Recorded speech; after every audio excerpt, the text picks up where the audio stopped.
மெட்ரோபிக் viewers எல்லாருக்கும் வணக்கம். உலக புகழ்பெற்ற அகஸ்திய ஜீவனாடி பாபு சாரை மீட் பண்ண வந்திருக்கோம். ஸோ இந்த வாரம் என்னென்ன பலன்கள் இருக்குது, அதாவது ஆகஸ்ட் 1லேருந்து இந்த 15 நாளுக்குள்ளே என்ன மாதிரியான பலன்கள் காத்துட்ருக்கு, என்னென்ன மாதிரியான நிகழ்வுகள், அதுக்கப்புறம் நம்மளோட ஷேர் மார்க்கெட்டை எப்படி இருக்க போகுது, ஸோ இந்தியன் எக்கனாமிக் எந்த லெவலில் இருக்க போகுது, அதுக்கப்புறம் உலக அளவில் எங்கெங்கெல்லாம் ஆபத்துகள் இருக்க போகுதுன்னு சொல்லிட்டு ஐயா கிட்ட கேட்டு தெரிஞ்சுக்க போகிறோம். சார் வணக்கம். சார் வணக்கம். மெட்ரோபிக் விநாயகம் கொரோனா கொரியர்ஸ் இருக்கும். இன்றைக்கி அகஸ்தியர் நான் சொல்ல பார்ப்போம். ஸோ உங்களுடைய சில பதிவுகள் நிறைய கடந்த வீக்கில் நீங்கள் சில மீடியாவில் கொடுத்தது அப்படியே ஒன்றா அப்படியே நடந்துகிட்டு இருக்கு. அதே மாதிரி இந்த எர்த்குவாக் பெருசாக வரும் அப்படின்னு சொல்லியிருந்தீங்க. நீங்கள் சொன்ன மாதிரி அது நடந்திருக்கு. ஸோ ரஷ்யாவில் கிட்டத்தட்ட 8.8 வரைக்கும் பார்க்காத எர்த்குவாக் இருக்கு. ஸோ அதே மாதிரி சுனாமி கிட்ட அந்த மாதிரி பெரிய அலைகள்லாம் வரும் அப்படின்ற மாதிரி நீங்கள் சொல்லியிருந்தீங்க. அதுக்கப்புறம் ஒரு பில்டிங் ஷேக் ஆகி விழுறதை பார்ப்பீங்க, அந்த மாதிரி சொல்லி மலை சரிவுகள், இந்த மாதிரி நிறைய நிகழ்வுகள்லாம் நீங்கள் சொல்லியிருந்தீங்க சார். இப்போ இந்த ஆகஸ்ட் 1ஆம் தேதியிலேருந்து 15ஆம் தேதிக்குள்ளே என்ன மாதிரி நிகழ்வுகள் காத்துக்கிட்டு இருக்கு சார்?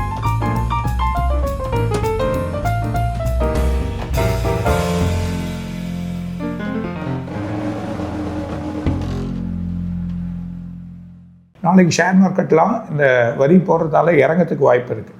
இது ஷட் டவுன் ஆகணும் அப்படின்னா 3ஆம் தேதி 4ஆம் தேதி பயங்கரமாக ஷட் டவுன் ஆகிறதுக்கு வாய்ப்பு இருக்குது. அப்படி ஆகும்னா இன்னும் ஒரு முஸ்லீம் நாட்டில் வேறு வழியான ஒரு சண்டை ஆகிடும். அந்த சண்டை வரதையும் நம்ம பார்க்க போகிறோம்.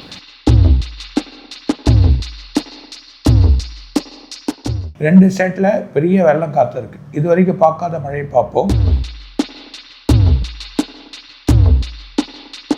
ட்ரம்புக்கு ஒரு பிரச்சனை வருது. அவர் வீட்லேயே அவருக்கு ஒரு குழப்பம் வரும். அந்த நானே பார்க்க. ஆனால் சில பேர் சொல்கிறாங்க சார், அந்த 2 நட்சத்திரக்கு இடையில் ஒரு கல் வருது ஆபத்துன்ற மாதிரி சொல்கிறாங்க. அது ஒரு ஏலியனோட ஒரு உளவு விமானமாக இருக்குமான்னு சொல்கிறாங்க. அது எந்த அளவுக்கு உண்மை?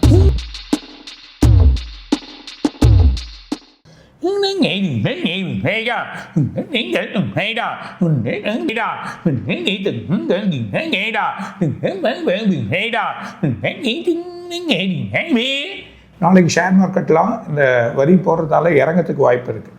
இது ஷட் டவுன் ஆகணும் அப்படின்னா 3ஆம் தேதி 4ஆம் தேதி பயங்கரமாக ஷட் டவுன் ஆகிறதுக்கு வாய்ப்பு இருக்குது. அப்படி ஆகும்னா கொஞ்சம் குழப்பங்கள் ஏற்படும் ஷேர் மார்க்கெட்டில். தங்க வெள்ளி கொஞ்சம் இறங்கிட்டு திரும்பவும் ஒரு பூஸ்ட் ஆகுது. ஒரு பெரிய அளவுக்கு ஏறத்துக்கான வாய்ப்பு தான் இருக்குது. ஆனால் சடனாக இறங்கிறதுக்கு ஒரு வாய்ப்பு இருக்குது.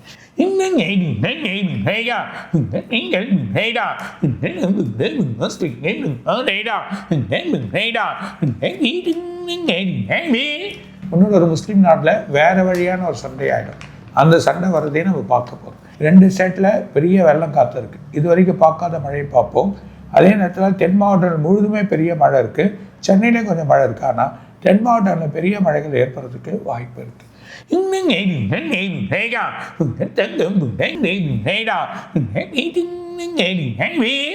வர்த்தகம் கொஞ்சம் உடையும். அது இல்லாமல் நமக்கு இந்த 2-3 மாதத்துக்கு மணி ஃப்ளோ டம்ப் ஆகும். அந்த மாதிரியான நிலைமை இருக்குது. எக்கனாமிக் கொஞ்சம் குறைஞ்சி அதுதான் பூஸ்ட் ஆகும்.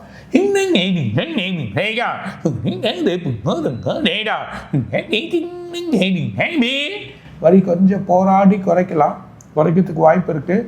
இருந்தாலும் சில குழப்பவாங்க பின்னாடி கொஞ்சம் குறைஞ்சிடும். ட்ரம்புக்கு ஒரு பிரச்சனை வருது. அவர் வீட்லேயே அவருக்கு ஒரு குழப்பம் வரும். அந்த நிலைமையே பார்க்க போகிறோம்.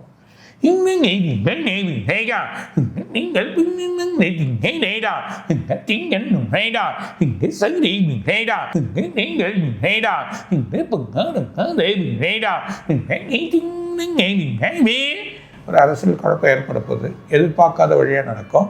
அது இல்லாமல் எதிர்பார்க்காத அளவுக்கு ஒரு கூட்டணிகள் அமையிறதை நம்ம பார்க்க போகிறோம். அந்த நிலைமை சடனாக ஏற்படும். அதுக்கான வாய்ப்புகள் ரொம்ப அதிகமாக இருக்குது அப்படின்றத சொல்கிறாங்க.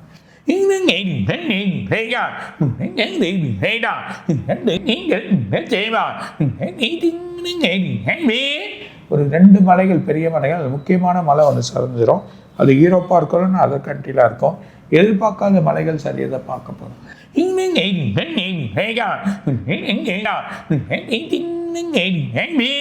திரும்ப ஜப்பானில் எதிர்பார்க்காத எர்த்குவேக் வரும். ஏற்கனவே வந்திருக்கு. இது வரைக்கும் பார்க்காத திரும்பி ஒன்று வரும். சூரியன் அதிகமான வெப்பத்தில் இருக்குது. அதோட நிலை தான் இது வரைக்கும் இந்த பூமியோட தன்மை ரொம்ப இதுவாக இருக்குது. ரொம்ப கேர்ஃபுல்லாக இருக்கணும். இந்த வெப்பம் ரொம்ப அதிகரிச்சுனே தான் போகுது.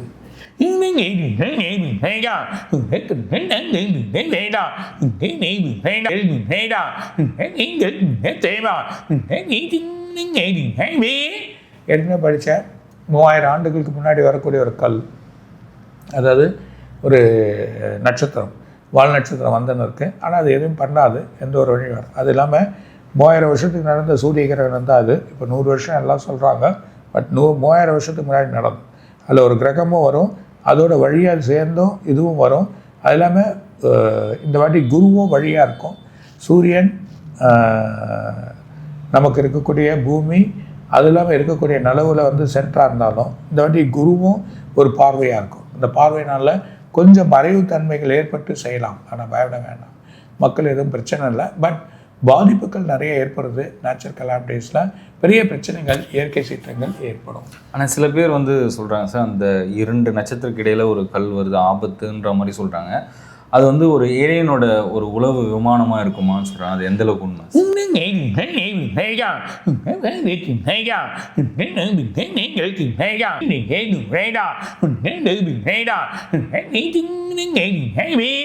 அதில் பொய்யான வழி.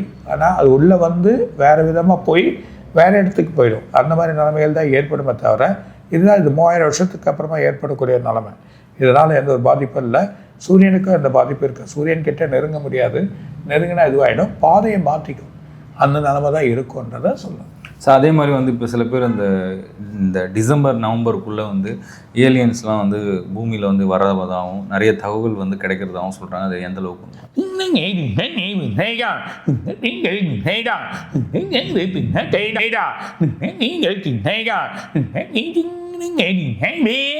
கிடையவே கிடையாது. அதெல்லாம் வரத்துக்கு வாய்ப்பு இல்லை, வழியே இல்லை. பட் கலியோட வழி ஒரு ஸ்டேஜிங்கில் வர்றதுக்கான வழியாக இருக்கலாம். பட் இதெல்லாம் கிடையாது. ஏன்னா இந்த நாசா ரிசர்ச் பண்ணுறவங்களே வந்து அது அவங்க வந்து சிக்னல் கொடுக்குறாங்க, வரப்போகிறாங்கன்ற மாதிரி சொல்லும்போது நிறைய கன்ஃபியூஷன்ஸ் இருக்குது சார். அதனால்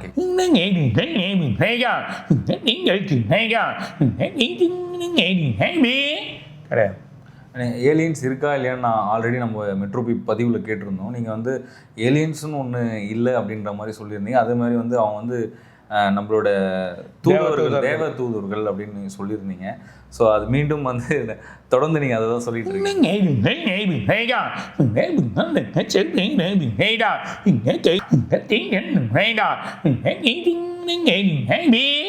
இயக்கம், தெய்வ மொழிகள், அந்த இயக்கமாக இருக்குது. தெய்வம்தான் இயக்கமாக இருக்குது. அந்த இயக்கமாக இருக்கக்கூடிய உலகத்தோட எவ்வளோ வால் நட்சத்திரங்கள், எவ்வளோ நட்சத்திர வழிகள் எவ்வளோ இருக்குது, இதெல்லாம் உண்மை வெளிப்படும். எப்படி இருக்குன்றது வெளிப்படுறது தான் இவங்க வந்து இதெல்லாம் ஏலியன்ஸ், இந்த பாதுகாப்பு வேணும், அது வேணும்னு நினைக்கிறாங்க. வேணாம். சில கிரகங்கள், சில விஷயங்கள் இதெல்லாம் டேமேஜ் ஆகிறதுக்கோ சில பிரச்சனைகள் ஏற்படுறதுக்கோ வாய்ப்புகள் இருக்குது. இருந்தாலும் இது ஏலியன்ஸ்னால நடக்காது. உள்ள மேலே சுழற்சிகள் ஏற்படக்கூடிய காரணத்தினால வழியாக இருக்கலாம். இருந்தாலும் இந்த இயக்கம்ன்றது ஒரு இறைவனோட வழியாக இருக்குது.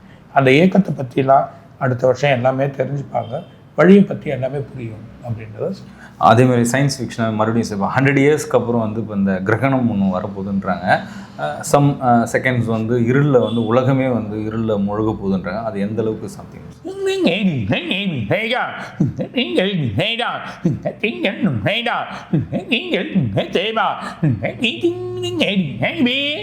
சூரிய கிரகணம் மத்தியானத்தில் நடந்ததுன்னா ஒரு பாதையை மறைக்கும். அப்போது கொஞ்சம் இருட்டாக தான் தெரியும். ஆனால் நேர்பார்வையில் குருவும் வராரு. அந்த பார்வை வர சொல்ல இந்த மறைவுத்தன்மைகள் ஏற்படும் தவிர இருட்டு இல்லை. அந்த 2 மணி நேரத்துக்கோ 1.5 மணி நேரத்துக்கோ கண்டிப்பாக ஒரு மழை, இருட்டு அந்த மாதிரி இருக்க தான் செய்யும். அந்த எல்லாத்தையும் நடக்கிறது. ஆனால் இதோட மாற்றங்கள் தான் நம்ம என்னன்னு படிக்கணும். இந்த கிரகணங்கள் வர சொல்லலாம், உலகத்தில் ஒரு மாற்றங்கள் ஏற்படும். அந்த மாற்றங்கள் என்னன்றதை நான் சொல்கிறேன். ஏன்னா இப்போ நிறைய இந்த மாதிரி வரும்னும் போதே இப்போ சில அச்சங்கள், இப்போ ஜப்பான், இப்போ ரஷ்யா, அந்த மாதிரி வந்து எர்த்குவேக் வருது, நிறைய ஷேக்ஸ் வரும்போது பயப்படுறாங்க. அது இல்லாமல் வேறு ஏதாவது நேச்சுரல் டிசாஸ்டர் வர வாய்ப்பு.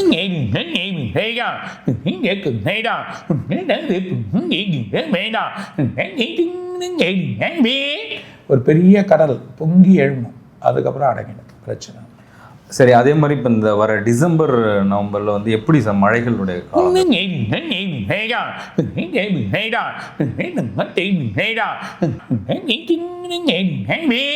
தமிழ்நாட்டில் பெரிய மழை காத்திருக்கு. ஆனால் இந்த தடவை இன்னொரு ஸ்டேட் அஃபெக்ட் ஆகும்.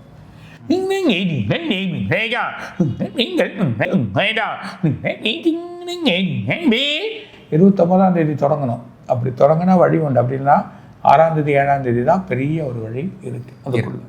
அப்படி இல்லைன்னா நவம்பர் 18 24ஆம் தேதிக்குள்ளே பெரிய வெள்ளம் இருக்குது. அப்படி வரலன்னா இந்த டேட்டில் வரும். இந்த டேட்டில் வர்றதுக்கு வாய்ப்பு இருக்குது. கடலோர பகுதி இந்த தடவை கொஞ்சம் சென்னைக்கு கொஞ்சம் இது இருக்குது. ஆனால் பயம் இல்லை. Okay sir. இன்னும் 3 மாதம் நினைக்கிற அளவு இல்லை, வெயிட் பண்ணு. ஸோ அதே மாதிரி இப்போ தொடர்ந்து வந்து பார்த்தீங்கன்னா ஷேர் மார்க்கெட் வந்து கிராஷ் வந்து அதிகமாக நடந்துகிட்டே இருக்குது. ரொம்ப சரிவை நோக்கி போயிட்டு ஏன் சார்?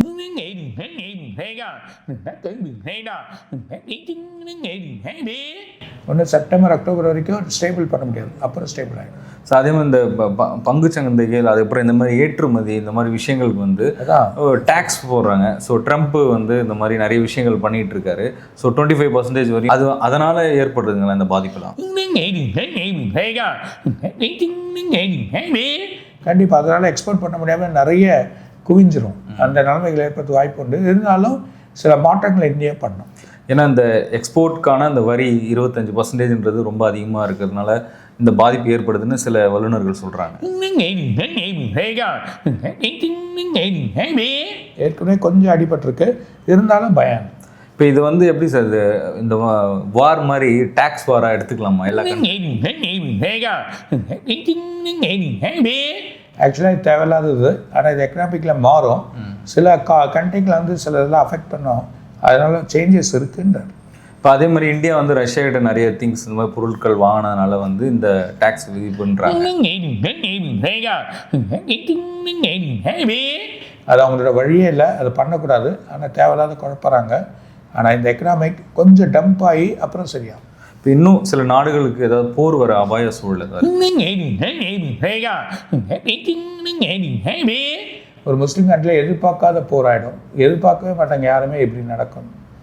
Okay sir. அதே மாதிரி இப்போ 2026 ஆன எலெக்ஷன் வந்து என்ன மாதிரியான சுச்சுவேஷன் இருக்கு? முதல்ல கூட்டணிகள் சேட்டம் அக்டோபர் மாதம் நான் படிக்கிறேன். இப்போ அதே மாதிரி நிறைய இப்போ கட்சிகளில் தான் அந்த புரோக்கன் கட்சிகளுக்குள்ளேயே நிறைய பிளவுகள்லாம் ஏற்படுது. இதனால் வந்து எந்த டீம் வந்து பலமாகும்?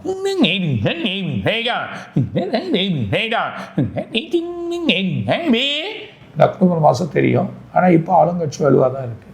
அவங்க வலுவாக தான் இருக்காங்க. ஸோ இப்போ புது புது கட்சிகள்லாம் சில இதில் ஒன்று கூடி வருவாங்களா? இல்லை இந்த நம்மளோட இந்த மாதிரி இப்போ பஞ்சாங்கங்களில் வந்து சொல்கிறது தொங்கு பாலான்ற மூலமாக தான் அமையும் அப்படிலாம் மாதிரி சில சாஸ்திரங்கள்லாம் சொல்லுது. உண்மையாகவே எல்லா கட்சியும் சேர்ந்தால் தான் அந்த ஆட்சி அமைக்கக்கூடிய சூழல் வருங்களா?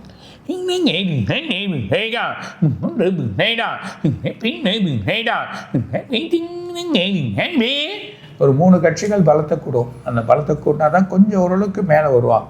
ஆனால் 3 கட்சியும் ஒன்றா சேரும். 3 கட்சியும் ஒன்றா சேரும். ஸோ அதே மாதிரி நிறைய இந்த புது புது கட்சிகள் வந்து தன்னோட பலத்தை காட்டுறதுக்கு நிறைய விஷயங்கள் பண்ணிகிட்டு இருக்காங்க. அதே மாதிரி ஏற்கனவே ஆளுங்கட்சியாக இருக்கக்கூடிய வந்து ரொம்ப ஸ்ட்ராங்காகவே இருக்காங்கன்னு ஆல்ரெடி சொல்லியிருந்தீங்க. ஸோ அதன் பிரகாரம் தான் போயிட்டுருக்கு. அவங்களுக்கு ஏதாவது ஆபத்து காலங்கள் அந்த மாதிரி ஏதாவது ஒன்றும் இல்லை, வேற. ஸோ அதே மாதிரி இப்போ இந்த டிசாஸ்டர் எங்கே சுற்றினாலும் அங்கே தான் வருது. ஸோ நிறைய பேர் அச்சத்தில் இருக்காங்க மக்கள் ஃபினான்ஷியலாகவும். ஸோ நிறைய இந்த விலைவாசி ஏற்றம் இதெல்லாம் எப்படி இருக்கும் சார்?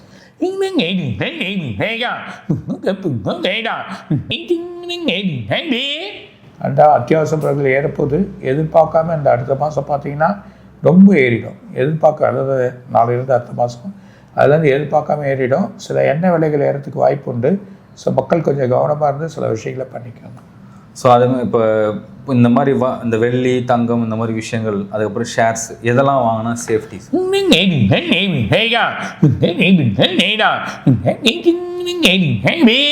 கொஞ்சம் வெள்ளி குறைஞ்சிட்டு ஏறும். வெள்ளி தான் 130லேருந்து 140 ரூபா போயிடும். அந்த அளவுக்கு போயிடும். நீங்கள் ஏற்கனவே சொல்லி இந்த 200 ரூபா வரையும் வர்றது கூட வாய்ப்புகள் உண்டு அப்படின்னு சொல்லி. ஸோ அதே மாதிரி இப்போ இந்த தங்கம் வெள்ளி இல்லாமல் மக்கள் வந்து சேமிக்கணும் அப்படின்னா இப்போ இடம் வாங்குவாங்க. இந்த மாதிரி சில வேறு எதில் இன்வெஸ்ட் பண்ணால் அவங்க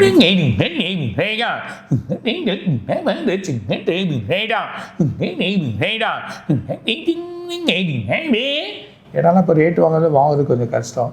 ஆனால் நீங்கள் ஆட்டோமேட்டிக்காக வெள்ளியெல்லாம் வாங்கி வைங்க. ஜம்ப் ஆகும், டபுள் மடங்காக ரேட் ஆக சொல்ல நம்ம கொடுத்துட்டு வாங்க. ஆட்டோமேட்டிக்காக இதுவாகிடும்னு சொல்கிறீங்க. சார் அதே மாதிரி இப்போ வெளிநாடுகளில் இருக்கக்கூடிய இந்தியர்கள் அவங்க வந்து ரொம்ப அச்சத்தில் இருக்காங்க. இந்த மாதிரி இந்த நேச்சுரல் டிசாஸ்டராக இருக்கட்டும், அதுக்கப்புறம் வேலைகள் வந்து நிறைய இழப்புகள் வந்து நிறைய நடக்குது. ஸோ அவங்களுடைய நிலைமைகள்லாம் எப்படி இருக்கும் சார்?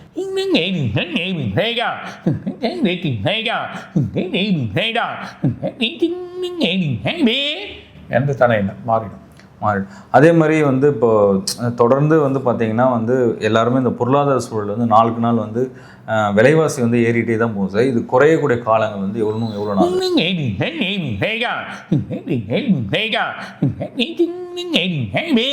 இனிமேல் முடியாது. 2028 வரைக்கும் பெரிய problem. Okay sir, super sir. நிறைய கேள்விக்கு பதில் சொன்னீங்க. மீண்டும் வந்து ஒரு நல்ல சந்திப்பில் நிறைய கேள்விகளோட ரெயின் சீசன் அப்போ எந்தெந்த பகுதிகள் எப்படிலாம் இருக்கும் சொல்லிட்டு நிறைய தொடர்ந்து சொல்லுங்கள். ஸோ இன்னும் எலெக்ஷன் சம்மந்தமான நிறைய கேள்விகளோடு வந்து சந்திப்போம் சார். வணக்கம். வணக்கம். மெட்ரோ பிப் நாயகம் கோடான குடியரசு இன்னும் நிறைய இருக்குது. அகற்ற சொல்லுவார். வணக்கம்.